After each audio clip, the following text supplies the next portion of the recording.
ghost! There's a ghost! Don't come near me! Oh my. I'm human and so are you. Can you get a grip? Mr. Yang and Miss Trailblazer, I've been waiting for you. Quickly, come help. I bumped into a member of the family on the way here. He was so scared and I just wanted to calm him down. But... Let me go! Let me go! I've only done good in my life. Why can't I rest in peace after death? well, this is how it turned out.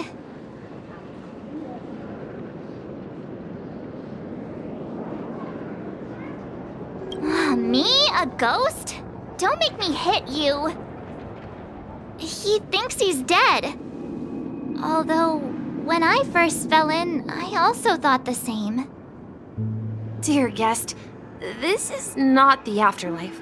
This is Dreamflux Reef. That's right. Did you hear that? Repeat after me. Dreamflux Reef. You're talking to someone invisible. If I'm not dead, what am I? I shouldn't have pushed my luck and tried sleeping in my dream. Curiosity kills the papashi. Stop asking! You'll alert the monsters. All the dead are right here. All of them. You're not talking about the Memory Zone meme, are you? Don't say that name! It's all your fault. They're coming!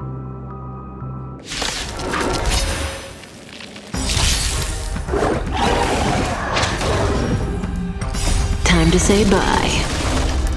Boom.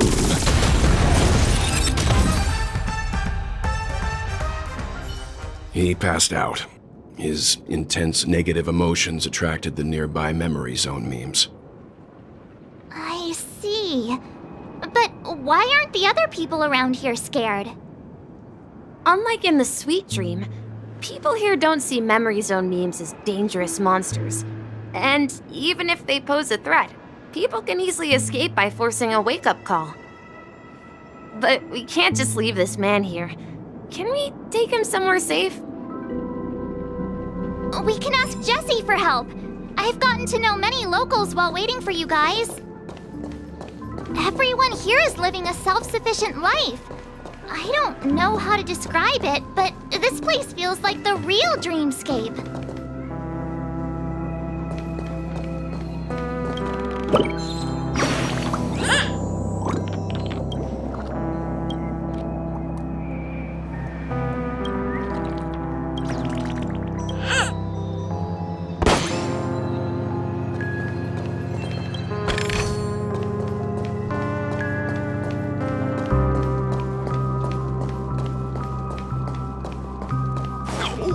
At this rate, the family is done for! Done for! I knew you couldn't hold your liquor. Let's see how you handle a stroke of genius like this. Evening, Jessie. Is it evening? Welcome, Miss March. Who might these be? These two are my friends. As for the man lying on the ground, he's a scaredy cat who fainted from fright. I see. Another poor guy who accidentally ended up here. I'll take care of him. There have been a lot of new faces lately. Things must be tough in the beautiful dream. The few remaining havens of freedom in Asdana will soon face trouble. Do such things often happen here? Not really, but they're becoming more frequent now. Guess it's one of the signs of the Sweet Dreams collapse. This man has had quite the shock. Could you help me find a Halovian lady, March? Her songs can heal mental wounds. A Halovian lady? That must be Robin. She's also here in Dreamflux Reef. Huh? Robin? But I thought she... Oh, right. If Firefly is here safe and sound, then it means Robin must be okay too. Misha is about to take us to her to find out what happened. But before that, let's meet up with Himiko. You were with her earlier, right? We met some stowaways in the residential area. Most of them came from neighboring star systems. I heard that places like Dreamflux Reef are scattered throughout the memory zone of Asdana, like islands in the ocean. They existed before the family arrived. I also heard that when Dreamflux Reef took shape, it was the center of all dreamscapes in Penacony. If that's true, it's no wonder there are so many similarities between this place and the Sweet Dream. Himiko must be gathering information. Let's hurry up and get going.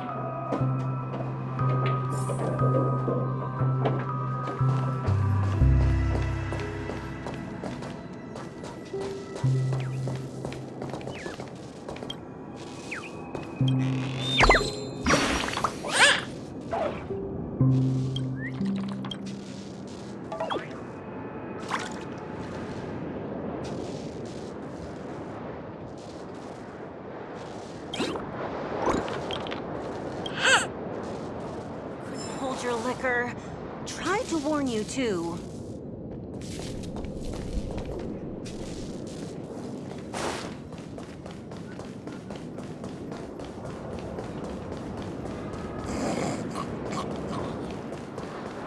This is where we split up. She can't be too far away.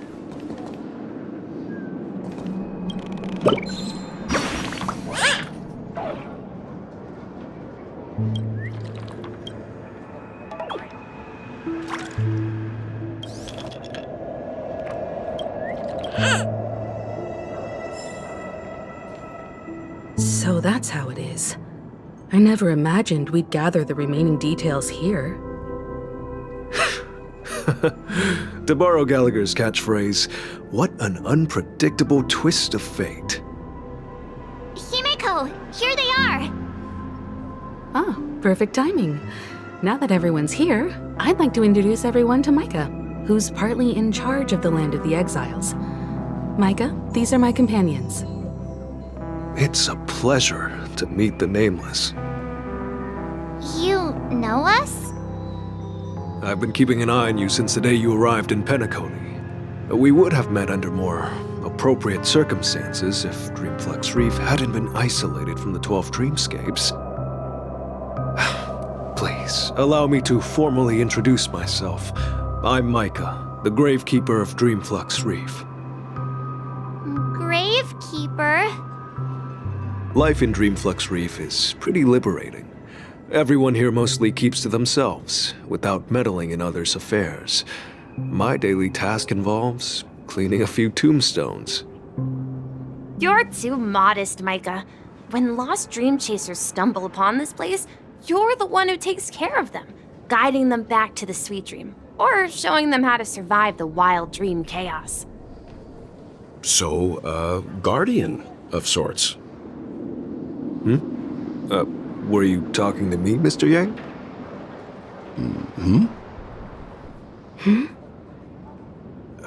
On that note, Mr. Mika, which tombstones are you referring to? We didn't come across any graveyard when we arrived.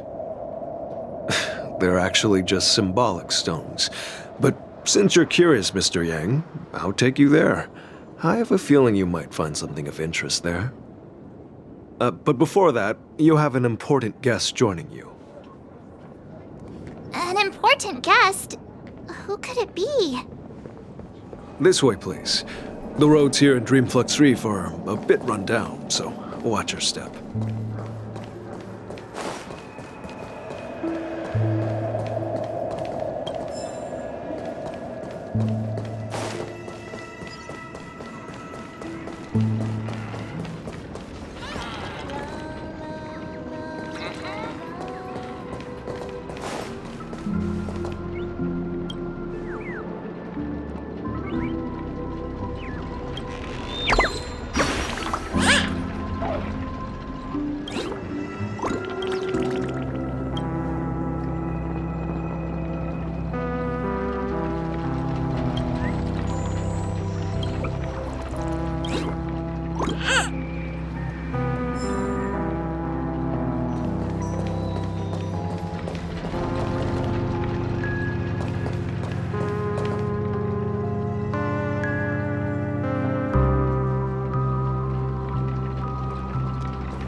she is.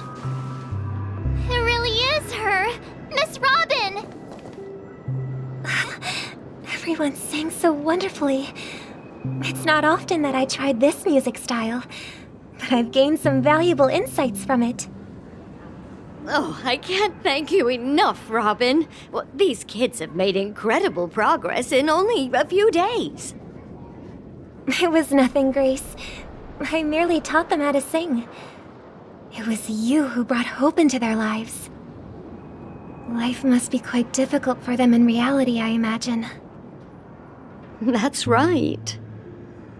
Whenever it's time to say goodbye to these kids, they're reluctant to leave. But I've explored every corner of Dreamflux Reef, talked to everyone I met, and they all told me the same thing. This shattered dream is not worth clinging to. It seems you truly are a child of the Harmony. Emma and Andy are orphans I took under my wing. Carol there, with her blind eyes, used to work at a nutrition center in the outer ring of Penacony. And as for Gary, he's been living with autism since he was a child. They're not old enough to enter the sweet dream managed by the family. If we compare people to birds, these kids are like fledglings with impaired wings. But in this dream, well, they can fly freely. Even if they stumble along the way, well, they're still relying on their own strength. And me, an old lady with no legs. Well, without this dream, I couldn't even walk toward them. I'm glad that you found a new life here in Penacony. It's just... Don't worry, Robin. Dreams have their significance, but they aren't everything. Both the children and I understand this. No matter how long we fly through this dream, we will one day return to reality. But you know what? Emma and Gary aren't plagued by their insecurities anymore. No, and Carol is learning how to cope with her blindness. And Andy is livelier than ever. Well, even I've become more optimistic. You see, in dreams, we learn how to live. Once we return to reality, we learn how to survive. And should our feathers be damaged, then we share our wings with one another. There's no need to covet an illusory sky in dreams, because we have the right and the ability to fly towards a broader horizon. It's a relief to see you safe and sound, Miss Robin. It's nice to see you all again, Astral Express crew. I heard my disappearance caused quite the commotion out there. I'm really sorry about that.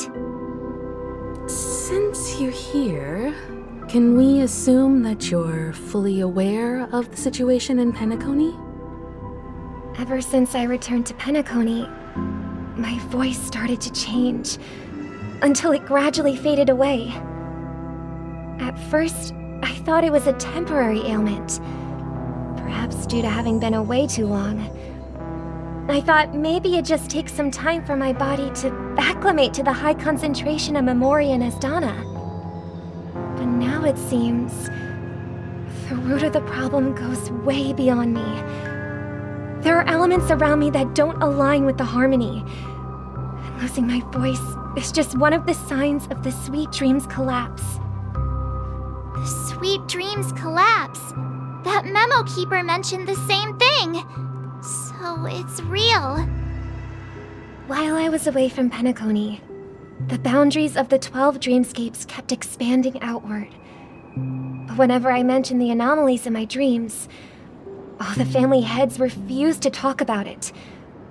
Only my brother was willing to respond. Later, I discovered the secret letters from the IPC ambassador, which further convinced me that there are hidden secrets beneath the surface of Penacony. So, following the clues in the Oak family's dossiers, I found my way here. The land of the exiles, concealed by the family under the guise of death. A dream within a dream, where Penacony's past is buried. Hearing you speak, it sounds as if your voice has made somewhat of a recovery. hate to admit it, but the harmony in this place resonates more broadly than within the Sweet Dream. It's regrettable, but the family has experienced betrayal.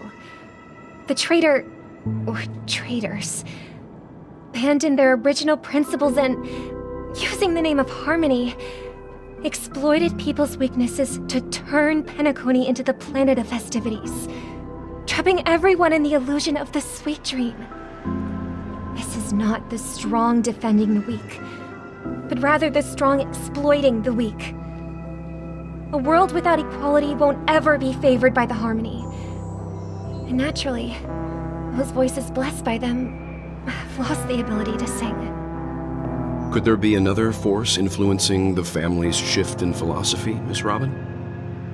Considering what happened with Acheron, it's difficult to conceive of another entity within the realm of the harmony capable of influencing everyone.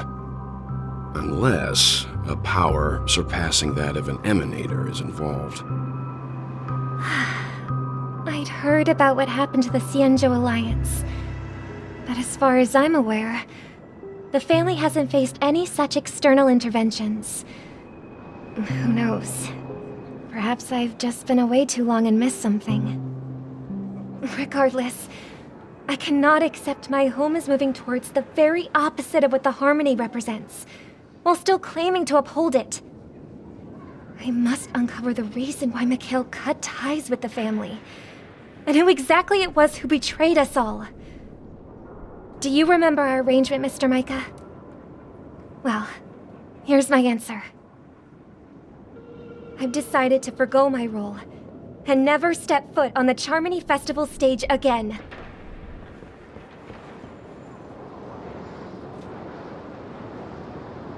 Look here, brother. A little bird. Looks like a fledgling Charmony dove. But Charmony doves don't live here. So how did this little bird get here? Maybe its parents abandoned it? It looks weak and frail. Why don't we find something soft and make a nest for it? This place is too dangerous for a fledgling. Let's take it with us. We can put it on the wooden shelf in front of your window. Okay. A bird like that must have a beautiful singing voice. But where will it live? I'll ask the family head to build a cage for it. A cage? But then it won't have the freedom to fly, right? Let's see. What is it that has captured the attention of the two best interpreters of the Great One? To the point that they've forgotten how to enjoy their dessert. Oh, poor little thing.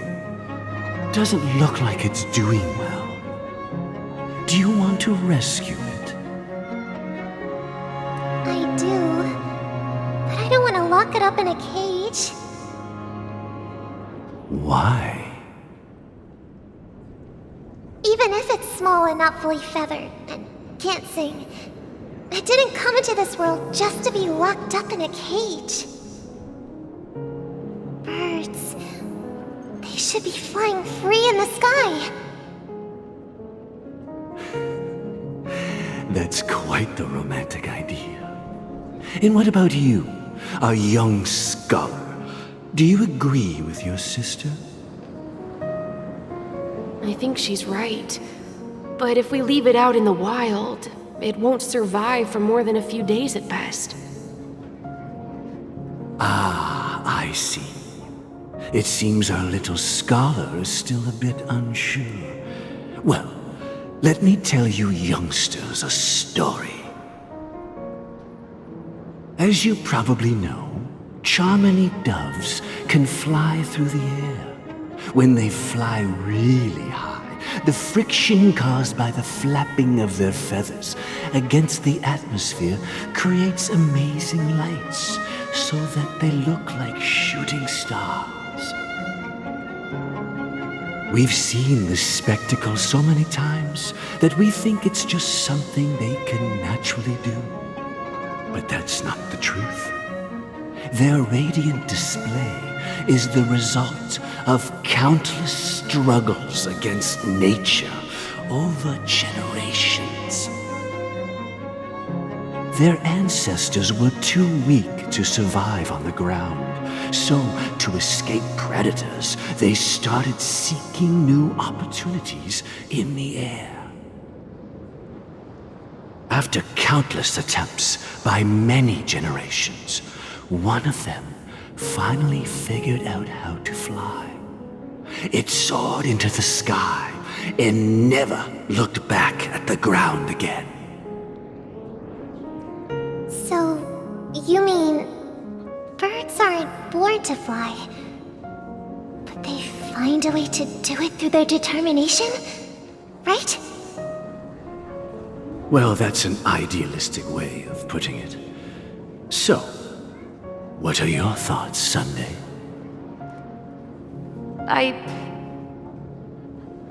I think people believe birds are meant to fly because they've never seen those birds crashing to their death. That's an interesting perspective. So, have you decided what to do with the bird now? For now, I'll keep it in a cage until it can take care of itself because I want it to live, no matter what. Well said, kids. It seems each of you has found your own answer. Your insights are truly remarkable. And I hope they come true in their own way. We will take good care of it, won't we, brother? Yeah, but Mr. Gopherwood, there's one thing I don't quite understand. And what might that be, my son? What if this little Charmony dove never learns to fly in the end? I mean, if there are fledglings in this world that can never fly throughout their lives, should we let them go back to the sky, only to see them crash to the ground and die? Talking in your sleep, Birdie? Time to wake up.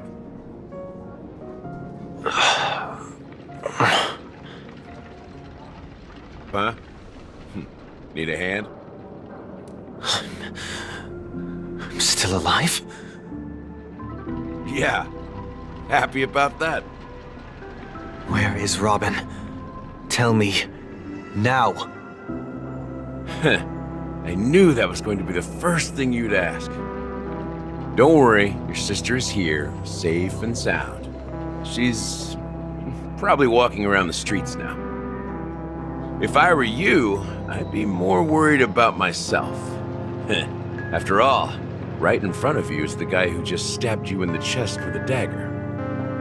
If you wanted to kill me, you wouldn't give me the chance to speak. Just tell me your demands, lackey of the Watchmaker. So, you figured out who I am, huh?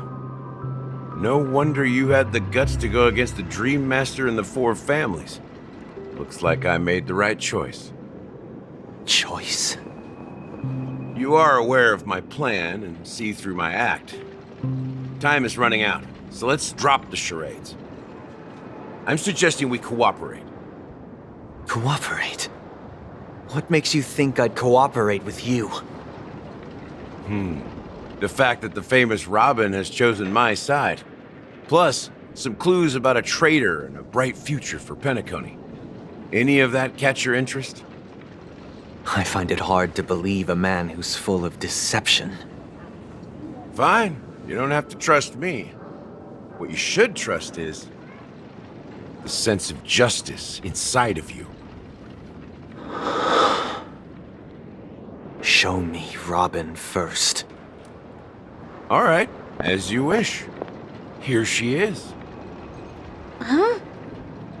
What's your trick this time? Just kidding. I mean, this lady will lead us to Robin, right? And the crew, too. There are too many people who you owe an explanation.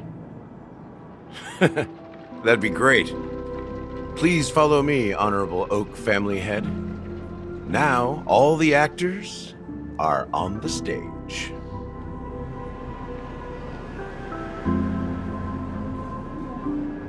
This is the monument I mentioned earlier. The names inscribed on it should be familiar to all of you. Rosalina and Tiernan. When Penacony was known as a frontier prison, it was the Trailblazers who connected it with the stars. They were the heroes who saved Asdana, and their names deserve to be immortalized, not just on this small stone tablet, but in the annals of history for all of time. However, today, the planet of festivities is nothing but sweet dreams. That heavy piece of history is all a distant memory. Just like that prison. If their names are inscribed here, then that means... According to Micah, they died long ago. Rosalina was killed during the War of Independence. She ventured alone into the heart of the star system to investigate the flow of Memoria, but she never returned. Tiernan was a skilled gunslinger, strong and reliable. He led the people through countless battles, but he didn't live long enough to witness the arrival of true peace. In the decade following the war, Penacony faced challenges internal and external. To protect Asdana, Tiernan took up the way of the Trailblaze and led the Lampmoth family to explore beyond the system, only to be surrounded and wiped out by the swarm. Though I had expected as much, the tales of these heroes truly are sorrowful. True to the title of Trailblazer, they spent their lives venturing into the unknown. But what about this tablet? There are no names carved on it. When Dreamflux Reef was created, its owner was still alive. However, he insisted on erecting a monument for himself, saying that it will happen someday. Here we meet again. Everyone from the Astral Express. Robin.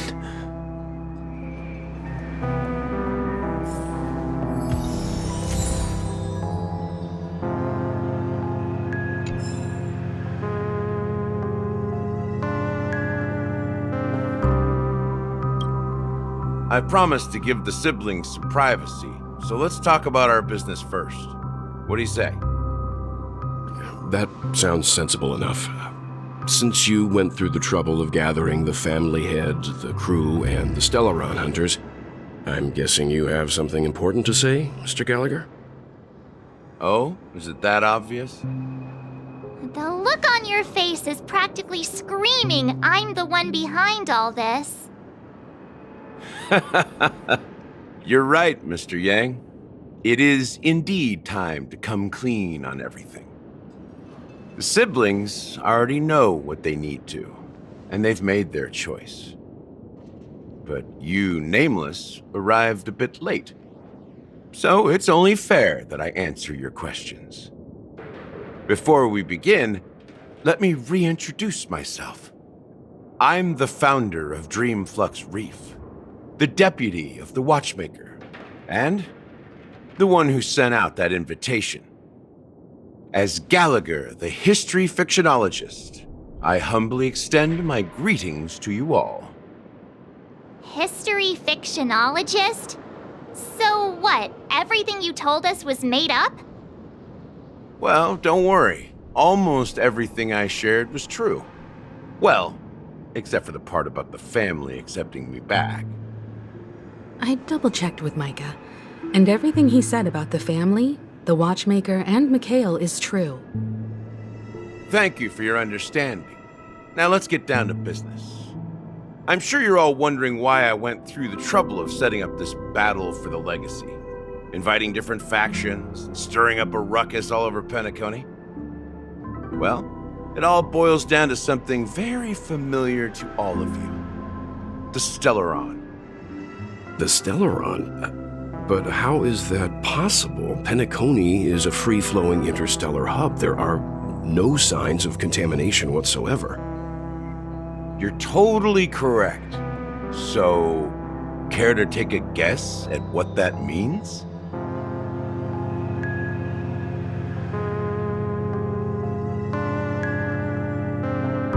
How keen.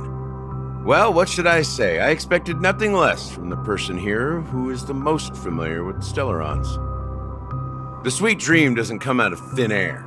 If you think of the memory zone as the sea, creating the land of the dreams is like filling that wild ocean with earth to make an island. To achieve this feat, without the help of an emanator of remembrance or enigmata, the only way is to use a Stellaron. And that's not something you can achieve with a simple wish. It requires vast quantities of knowledge, time, and manpower. I'm sure you get what I'm hinting at. In Azdana, the planet of festivities itself is a Stellaron disaster. The planet of festivities itself is a Stellaron disaster? It all started a long time ago, back when the Watchmaker and his crew liberated the frontier prison. They faced countless challenges as they began building Penacony from the ground up. That's when the idea of using the Stellaron came into play. The Stellaron first entered the Azdana system during the war. The Nameless warned everyone against the folly of attempting to tamper with such a power, and most heeded their words. But there are always people in the shadows with ulterior motives. The turning point came after Tiernan's death. With two of the Nameless gone, the Watchmaker had to go to the front lines. It was at that moment his rivals saw an opportunity. By the time a representative from the Montour Systems family arrived at the Watchmaker's call, the Stellaron had already been activated and was seeping into the primordial synesthesia dreamscape. And I suppose the family happened to possess the knowledge to seal the Stellaron? Not just that. They knew far more about the Stellaron than the average person. They helped Mikhail swiftly quell the civil unrest and played a part in building Penacony under the disguise of the Harmony. Those 3 eras were known as the Age of Dreaming. The Watchmaker, who had been left in the dark, sent out invitations across the universe, spreading the hype around the land of the dreams. Then, how did they turn against each other? Remember the island in the ocean metaphor? The truth is, the Stellaron was never truly sealed. It existed in a different form within the dreamscape. Think about this. What would it cost to create and maintain such a lavish dreamland? It's people's lives. The opulent dream is built upon the decay of spirits, with a toxic elixir called pleasure flowing through the dreamscape. It tempts people to indulge in the dreamscape, and gradually their minds succumb, becoming nourishment for the sweet dream.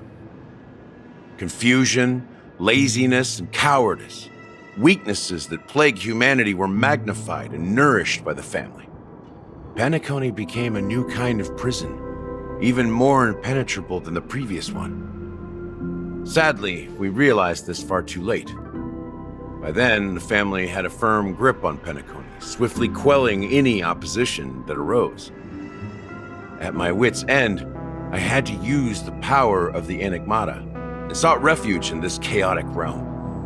Over the years, I created a meme within this dream for our use. Dormancy. That's its real name. We exploited a loophole. You see, regular people can't fall asleep again while they are inside the dreamscape.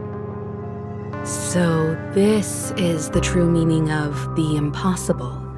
You sent out invitations in the Watchmaker's name to find forces capable of resolving the Stellaron disaster and draw them into Penacony to uncover the truth. It's not just that. Above all, I wanted to see what happens when the major factions engage in a struggle for the legacy. Since this is the Watchmaker's first announcement in decades, the traitor within the family is bound to reveal themselves. So, the legacy is just a facade. If you want to consider the Stellaron as the legacy, I'm totally fine with that. If that's the case, where is the Stellaron now? That's a question for Mr. Wings. The Stellaron is still under the family's control, and as the head of the Oak family, I'm sure he holds all the answers.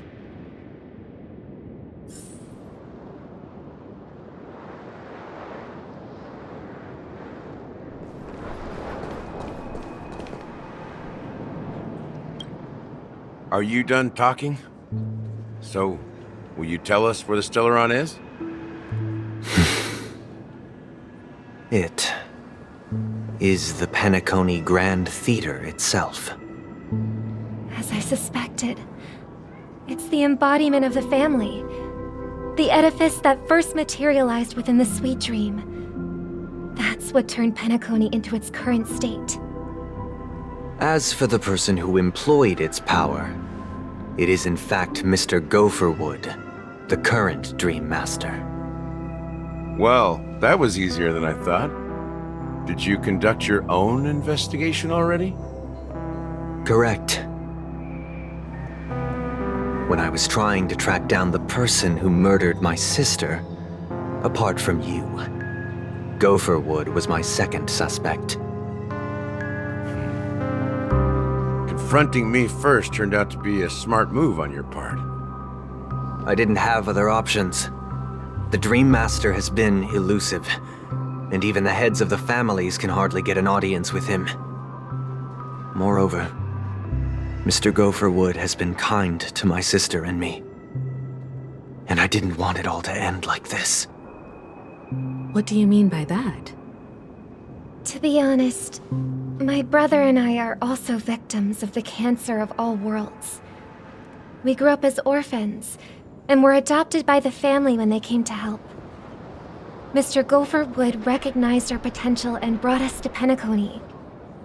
But I can't just stand by and watch Mr. Gopherwood become an enemy of the Harmony. I won't use my voice to support an evil cause. I won't step on that stage and sing, no matter who the traitor is, or what orders they give me. I won't let the Charmony Festival become an event that destroys Harmony itself, or the paradise in our dreams. Indeed. For the paradise in our dreams. As the head of the Oak family, I'm responsible for ensuring Penacony's promising future. Robin and I will head into the Sweet Dream and confront the Dream Master. And if it turns out that the family has truly strayed from the Harmony, I'll fight alongside you. We'll put the Charmony Festival on hold and make sure Mr. Gopherwood pays for his blood debt. The enemies you are about to face aren't like this old dog here, who can barely even bark. Since our interests are aligned, why don't we team up? Maybe, just maybe, we'll have a shot at success.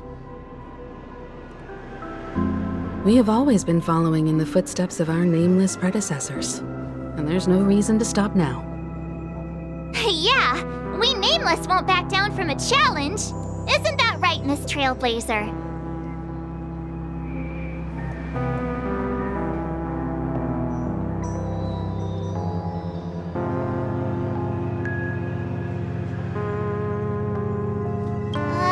That line actually makes me a bit nervous. Rest assured, sitting on the sidelines isn't in our nature. Mr. Sunday, Miss Robin, I'm willing to accompany you on behalf of the Astral Express. Having a third party present should help with negotiations, and could make all the difference if things get ugly. Thank you, Mr. Yang. Thank you all very much. The Charmony Festival is about to start, and time is against us. We must hasten. Everyone, let's gather over here. We still need to make some preparations.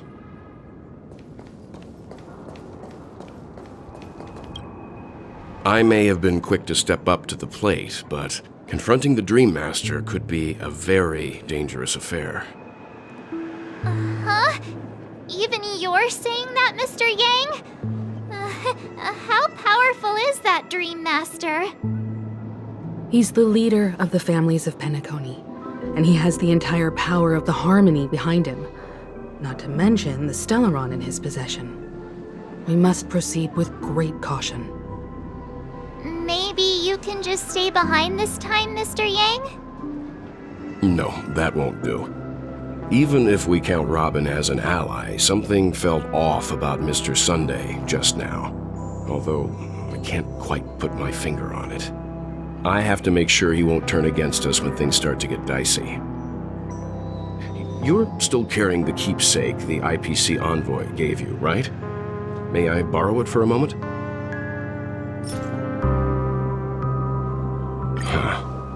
I knew it.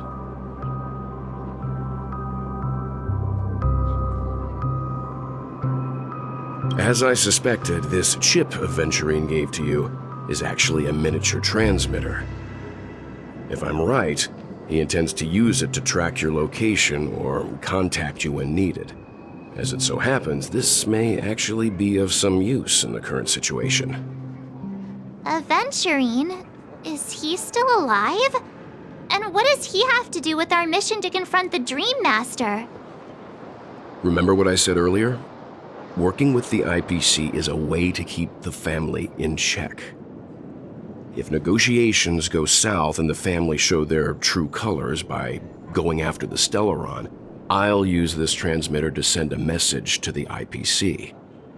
It'll be just the opportunity the IPC ambassador was hoping for. The only question mark in all of this is Aventurine's current status.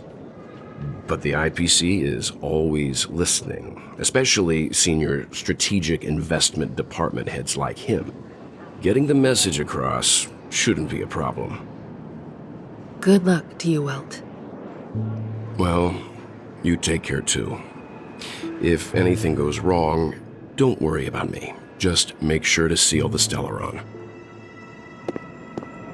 Spoken like a true hero. Even if the Dream Master is innocent, the family's corruption runs deep. I won't make the same mistake Mikhail did. Let's wish him the best of luck. Don't you have something else to tell us, Gallagher? Why would you say so? Before we departed, the conductor asked us to inquire about the three nameless in Penacony. We've already collected intel about Razalina and Tiernan, so the only one left is Lakework. If I'm not mistaken, we've already met him somewhere, haven't we? It's not enough to say meet, but the answer is pretty obvious. After all, I've hinted at it in quite an evident way. I've been watching over you ever since I received the reply from the Astral Express. And I've seen the great effort you all put into linking different realms together across the cosmos. And now, after getting this far all in one piece, you have truly proven yourselves. Miss Himiko, were you the one who repaired the Express and got it sailing through the cosmos again? Yes.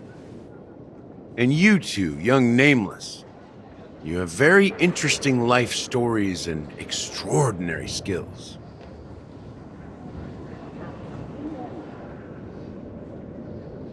I don't know much about my life story, but I do have extraordinary skills. You're full of energy. Please send my regards to the conductor, Pom Pom. Please let them know that their friend had fond memories from his time aboard the Express, which he reminisced on every time he had a good drink. As for the last Nameless, he embarked, disembarked, and embarked again, traveling in a great circle, ending up back where he started. On his deathbed, he told me to find the Astral Express and deliver an invitation to the future Nameless. He left behind a special gift, a true legacy. Something that belongs only to the successors of the Trailblaze. Come with me. Now is the time to reveal it.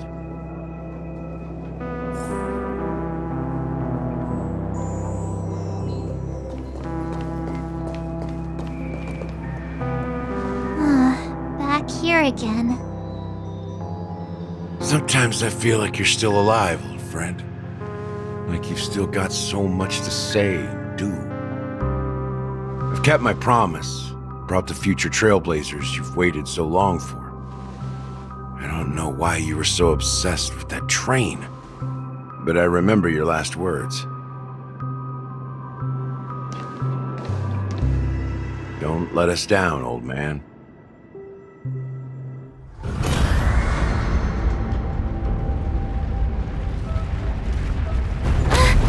What's happening?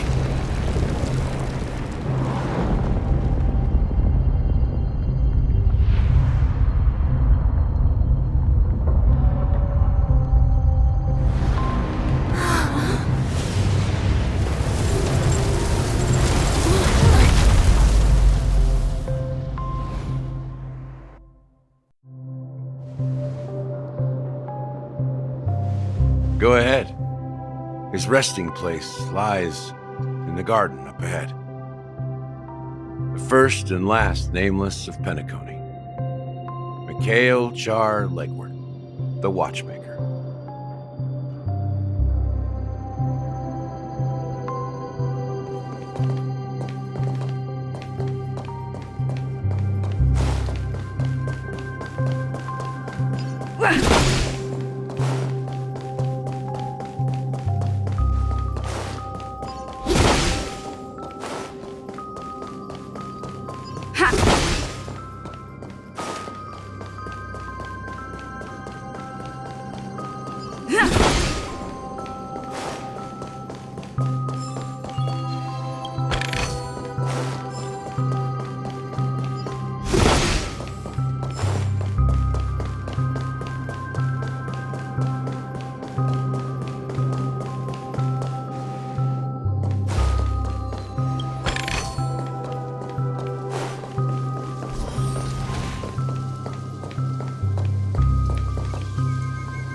Sure enough, the Watchmaker is the third nameless.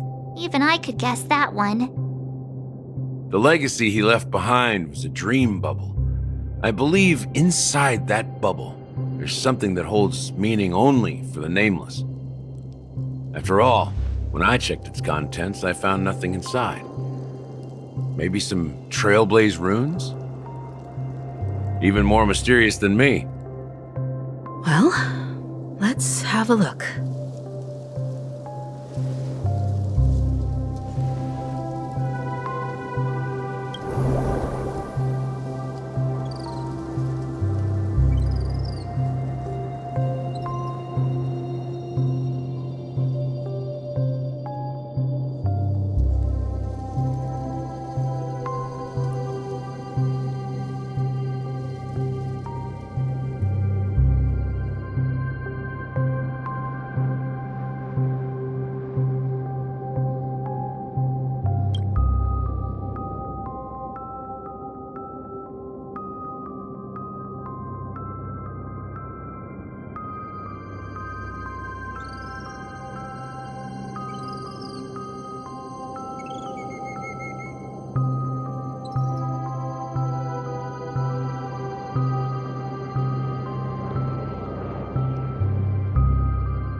Wait, what's going on?